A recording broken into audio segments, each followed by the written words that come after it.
Hello, Brandon Miller here with Miller Auto Towing and Recovery in Omro, Wisconsin. Today I'm going to be installing a power frunk in a 2018 Tesla Model 3 from Hanshow Technologies. In this video you're going to see me install the power frunk and display how it opens and closes, and after the installation portion of the video I'll come back and I'll give you my reviews and my thoughts. Let's get started.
So as you can see from the video of the installation, everything went really well. Overall, I'm really satisfied with the product. It seems like it's very well engineered and designed.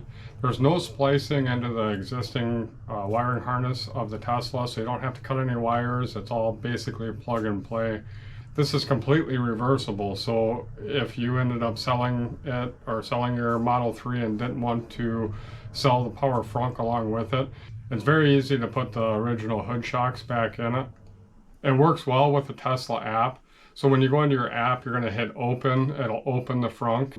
To close it, it's going to still say that it's open, but if you hit open again, acknowledge the message that Tesla sends you, it'll then close. So it works perfectly from the app. It does work on the touchscreen inside the car like it should. And also there's a little button inside your Frunk, push button for like an emergency if somebody gets in there or is stuck in there.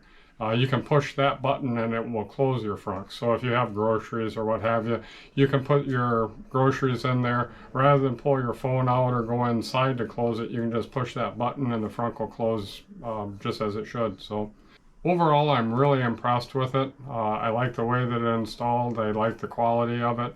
We will be offering these for sale as well as installation. So feel free to reach out to us if it's something that you're interested in, and we hope to see you soon. Thank you.